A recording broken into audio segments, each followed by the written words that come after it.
My name is Raul Font. I'm the Executive Director of the Latino Community Development Agency.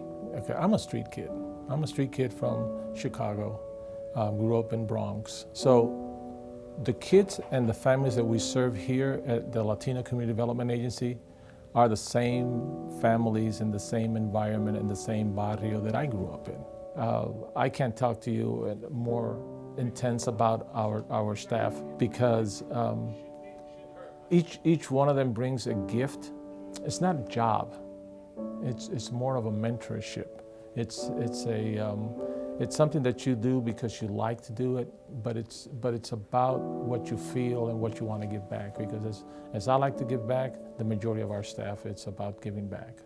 My name is Patty de Moraes Hoffine, and I'm the Director of Prevention Programs here at the Latino Agency, and I have worked for 22 years here.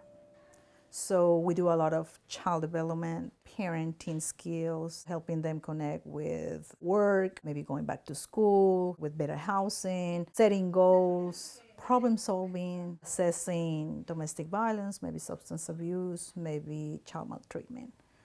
I love the story of the Perilla family. Marta started the home-based program when she had her second child, and her oldest son, Andres, was 6 years old then. The family participated in the parent education groups, took advantage of many services in the agency, came to Christmas parties, participated in festivals. Years later, their son Andres was selected in high school as one of the Latino Youth Leaders of the Month and had the opportunity to attend with us the Youth Summit of the National Council of La Raza. And there he was really empowered to continue his education. He has been the only student to obtain the highest scholarship ever given by LCDA. Andres just finished his associates in OCCC and transferred this year to OU to obtain his bachelor's in mechanical engineering. So you're gonna hear a lot from him in the future. Well, my name is Janis Esparza, and I'm the Director of Treatment Programs here at the Latino Agency. I began working here, believe it or not, almost 19 years. Right now we have 9 programs, not only one program for substance abuse. We have 3 different programs for substance abuse. We have a system of care program, which is for young people who are skipping school, low grades. One that specifically that I can remember is about Jose. He's a young man who came looking for substance abuse services because he started using marijuana at a very young age. He was assigned to one of the bilingual therapies that we have at the Latino Agency, and after so many months, maybe a year of intervention, we just noticed this change, radical change. He's a productive young man in the society. He's working, he's in school, he's doing a sport. That is a perfect example that has been receiving services at the Latino Agency. Yes, my name is Nina Gonzalez, and I have worked for the Latino Community Development Agency about 18 plus years. And my position here is Child Development Center Site Director. So we serve 48 children and families. I oversee day-to-day operations of a child care center who provides early Head Start services. It involves the whole family.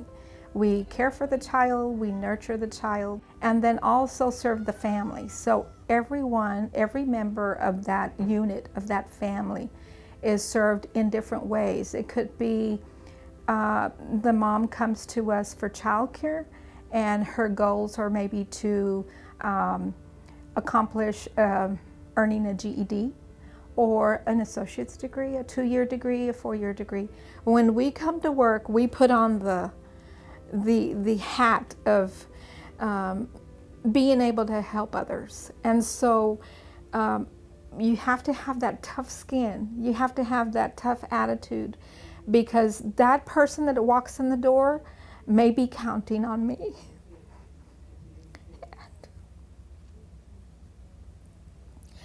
And it's important to me that they know no matter what, I will be here. When they walk in the door, I will be here. My name is Jennifer Yeaman. I am a registered nurse and the Director of Health Programs at LCDA. Well, as the Director of Health Programs, my job is to not only develop and create new health and wellness programs for the community, but it's also to enhance what we already serve, we already provide. Currently, we have several programs such as immunization programs for children, breast cancer awareness and prevention, education and outreach program. We do have a nutrition program where we enroll individuals in SNAP and in Sooner Care. And then we have our HIV prevention, education, and outreach program. One story that comes to mind is a woman, her name was Ruby. She came to us 2 years ago. She was under 40 years old, so there was really no risk or indication that she would require screening or mammogram, but she came because she met one of our coordinators out in the community and decided to go ahead and come and do her clinical breast exams and all of that. Ruby, unfortunately, was diagnosed with breast cancer.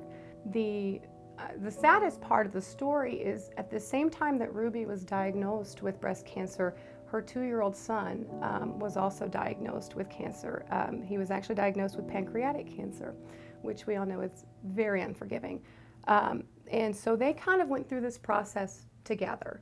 And Ruby, obviously, as a mother, her number one concern, like all mothers, is her son and his well-being. And at several points throughout this whole process and ordeal, she wanted to quit.